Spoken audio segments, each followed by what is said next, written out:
परभणीच्या असोला या भागात काल ढगफुटी सदृश्य पाऊस झालेला आहे आणि या पावसामुळं फळबागांचे देखील मोठ्या प्रमाणावर नुकसान झालेले आहे।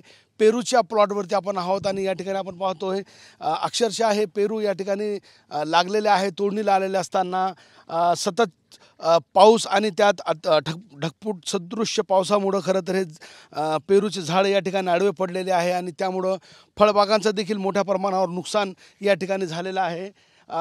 मूळसगट झाडं या ठिकाणी उन्मळून पडलेली आहे, त्यामुळं फळबागांचे पिकांचे मोठ्या प्रमाणावर नुकसान या ठिकाणी झालेले आहे। खरं तर या भागात काल ढगफुटी सदृश्य पाऊस झाला, त्यामुळं सोयाबीन, कापूस, हळद पाठोपाठ फळबागांचे देखील मोठ्या प्रमाणावर नुकसान या ठिकाणी झालेले आहे। परभणी जिल्ह्यात तब्बल 300 मिलीमीटर अधिक पाऊस वार्षिक सरासरीपेक्षा झालेला आहे। वार्षिक सरासरी 800 मिलीमीटरची आहे, मात्र तब्बल 1100 मिलीमीटरपेक्षा अधिक पाऊस झालेला आहे।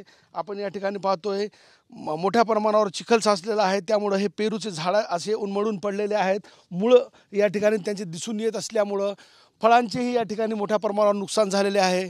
खरं तर दिवाळीच्या तोंडावरती काढणीला आलेले जांब या ठिकाणी त्यांचे उन्मळून पडले असल्यामुळं शेतकरी या ठिकाणी हवालदिल झालेला आहे।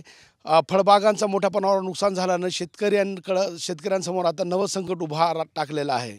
कॅमेरा पर्सन विनोद हुमनाबादकरसह नजीर खान, TV9 मराठी, असोला, परभणी।